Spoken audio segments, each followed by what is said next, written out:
Hello all. ఈ వీడియోలో his and hertz limited series review అయితే తెలుసుకుందాం. రీసెంట్గా నెట్ఫ్లిక్స్లోకి అయితే స్ట్రీమింగ్ వచ్చింది.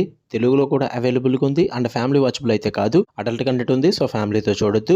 టోటల్గా 6 ఎపిసోడ్స్ అయితే స్ట్రీమింగ్ వచ్చాయి. వాటితో కంప్లీట్ అయిపోద్ది. దీనికంటూ సీజన్ 2 లాంటి కంటిన్యూషన్ అయితే ఏముండదు. ఈచ్ ఎపిసోడ్ డ్యూరేషన్ వచ్చేసి 40 to 45 మినిట్స్ డ్యూరేషన్ అయితే ఉంటుంది. స్టోరీ ప్లాట్ విషయానికి వచ్చేస్తే ఒక రోజు నైట్ ఒక ఫారెస్ట్ లోపల ఒక అమ్మాయి అయితే మర్డర్ చేయబడుతుంది. అది కూడా 40 సార్లు కత్తితో పొడిచి చంపేస్తారన్నమాట. ఆ కేసుని సాల్వ్ చేయడానికి మెయిన్ లీడ్స్ అయిన ఇద్దరు, ఒకరేమో డిటెక్టివ్ అండ్ ఇంకొకరేమో జర్నలిస్ట్. వీళ్ళిద్దరు హస్బెండ్ అండ్ వైఫ్ పయ్య ఇద్దరు విడిపోతారు. వాళ్ళిద్దరు ఈ కేసుని ఎలా సాల్వ్ చేశారు అండ్ వాళ్ళిద్దరే ఎందుకు ఈ కేసుని సాల్వ్ చేయాల్సి వచ్చింది, అసలు ఆ చనిపోయిన అమ్మాయి ఎవరు, వీటన్నిటి చుట్టూ నడిచే స్టోరీ హిస్ అండ్ హెర్స్. ఇక ఫుల్ వీడియోలోకి వెళ్ళిపోయే ముందు వీడియో లైక్ చేయండి, రివ్యూని కూడా చివరి వరకు చూడండి. అండ్ ఆన్లైన్ లో వచ్చిన కొన్ని మూవీ రివ్యూస్ అన్ని కూడా సెకండ్ ఛానల్ లో రివ్యూ పెట్టా. లేటెస్ట్ ఉన్న మాత్రం మన మెయిన్ ఛానల్ లోనే పెట్టాను. సో సెకండ్ ఛానల్ లో కంటెంట్ కూడా చెక్అౌట్ చేయండి. వీడియో కింద డిస్క్రిప్షన్ లో లింక్ ఉంటుంది. ఇక ఈ సిరీస్ విషయానికి వచ్చేస్తే ఫస్ట్ ఆఫ్ ఆల్ ఒక రొటీన్ మర్డర్ ఇన్వెస్టిగేషన్ అయినప్పటికీ కూడా వన్స్ ఫైనల్ ఎపిసోడ్ లో వచ్చిన ట్విస్ట్లు ఆ రివిలేషన్స్ చూసాక నాకైతే నచ్చింది భయ్య. పాజిటివ్ విషయానికి వచ్చేస్తే లాస్ట్ ఎపిసోడ్, నేను దాని గురించి డిస్కస్ చేస్తాను. ఎందుకంటే ఒక లాస్ట్ ఎపిసోడ్ చూసిన తర్వాత నా డైనమిక్స్ అన్ని మారిపోయాయి అనమాట. అప్పటిదాకా సిరీస్ ని చూసిన విధానమే మారిపోయింది. సో ఒక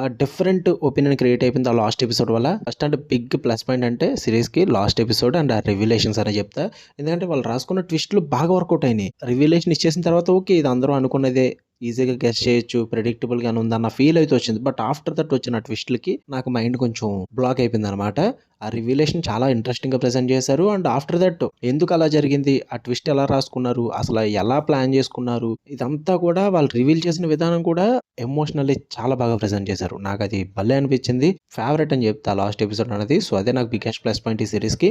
క్యారెక్టర్స్ కూడా ప్రెజెంట్ చేసిన విధానం బాగా వర్కౌట్ అయింది భయ్య. ఒక నలుగురు ఫ్రెండ్స్, ఒక డిటెక్టివ్ అండ్ ఒక జర్నలిస్ట్, అలాగే ఇంకొక అసిస్టెంట్ డిటెక్టివ్ రోల్ కూడా ఉంటుంది. ఈ క్యారెక్టర్స్ ని ఎస్టాబ్లిష్ చేసిన విధానం అండ్ క్యారెక్టర్ డెవలప్మెంట్ చాలా బాగా వర్కౌట్ అవుతుంది. స్టార్టింగ్ ఎపిసోడ్ నుంచే మీకు స్టోరీలో తీసుకెళ్లిపోతారు. ఎక్కువగా లాగ్ అయితే చెయ్యరు. జస్ట్ 6 ఎపిసోడ్స్ లో ఆ క్యారెక్టర్స్ ని ప్రెజెంట్ చేసిన విధానం కానీ, వాళ్ళ బ్యాక్ స్టోరీస్ ని చూపించిన విధానం కానీ, ఆ ఫ్లాష్ బ్యాక్ పోర్షన్స్ కానీ బోర్ కొట్టకుండా ప్రెజెంట్ చేశారన్నమాట. నాకు అది బాగా ప్లస్ పాయింట్ అనిపించింది. ఈ మధ్యన ఫ్లాష్ బ్యాక్ పోర్షన్స్ ఇవన్నీ చూస్తున్నప్పుడు అనవసరంగా పెట్టుకుంటున్నారు లిమిటెడ్ సిరీస్ లో క్యారెక్టర్స్ కి. అంటే మెయిన్ క్యారెక్టర్ కానీ సైడ్ క్యారెక్టర్స్ కానీ అనవసరమైన బ్యాక్ స్టోరీస్ పెట్టుకుంటున్నారు. బట్ ఇక్కడ అలా ఉండదు. ఆ బ్యాక్ స్టోరీ మెయిన్ స్టోరీకి చాలా ఇంపార్టెంట్ అనమాట. సో దాన్ని చాలా బాగా కనెక్ట్ చేసి చూపించారు. నాకు అది బాగా నచ్చింది. సో లిమిటెడ్ సిరీస్ అంటే ఇదేరా బాబు అనిపించింది నాకు. నాకు అది బాగా వర్కౌట్ అయింది. అండ్ స్టార్ట్ అండ్ నాకు ఎక్కడైతే బోర్ కొట్టలేదు. మధ్యలో కొన్ని చోట్ల స్లో అనిపించినప్పటికీ కూడా ఇంట్రెస్టింగ్ అని వెళ్ళిపోయింది. ఒక క్యూరియాసిటీ క్రియేట్ చేశారు, ఒక మిస్టరీ కూడా మెయింటైన్ చేశారు. మీరు ఇది జరుగుద్ది అని ఎక్స్పెక్ట్ చేస్తారు, అదే జరుగుద్ది, కాదు అని నేను అనట్లా. బట్ దానికి మించి లాస్ట్ ఎపిసోడ్ లో ఉంటుంది. సో వెయిట్ చేయండి, లాస్ట్ వరకు కూడా చూడండి, అప్పుడే మీకు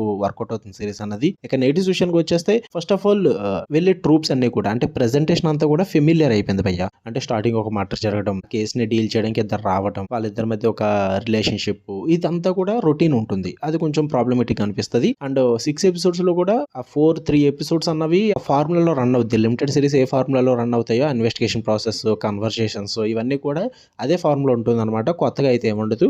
అక్కడ కొంచెం డిసప్పాయింట్ అవుతారు. అండ్ నేను చెప్పినట్టుగానే లాస్ట్ ఎపిసోడే మెయిన్ ఇంపాక్ట్ ఇస్తుంది. అప్పటి వరకు మాత్రం మీకు ఒక రొటీన్ రివెంజ్ థ్రిల్లర్ చూస్తున్నాం అన్న ఫీల్ వస్తుంది. సో అది కొంచెం నాకు అంతగా వర్కౌట్ అవ్వలేదు. బట్ వన్స్ లాస్ట్ ఎపిసోడ్ చూసిన తర్వాత మీ డైనమిక్స్ అన్ని మారిపోతాయండి, అది వేరే విషయం. ట్రై చేయండి. మీకు లిమిటెడ్ సిరీస్ చూసి అలవాటు ఉంది అనుకుంటే ఖచ్చితంగా చూడండి. అండ్ తెలుగులో కూడా అవైలబుల్ గా ఉంది కాబట్టి మిస్ అవ్వద్దు. మీకు ఏమైనా ఇన్ఫర్మేషన్ అంటూ టెలిగ్రామ్ ఛానల్ లో జాయిన్ అయ్యే ఉద్దేశం ఉన్నా ఇన్స్టాకి వచ్చి మెసేజ్ చేయండి. It's not free, it's private channel. Okay, మీకు కన్నా వీడియో నచ్చితే లైక్ చేయండి, షేర్ చేయండి, ఒపీనియన్స్ కూడా కామెంట్ చేయండి. మన నెక్స్ట్ వీడియోలో కలుద్దాం. అంటే దాని లవ్ యూ ఆల్, బై.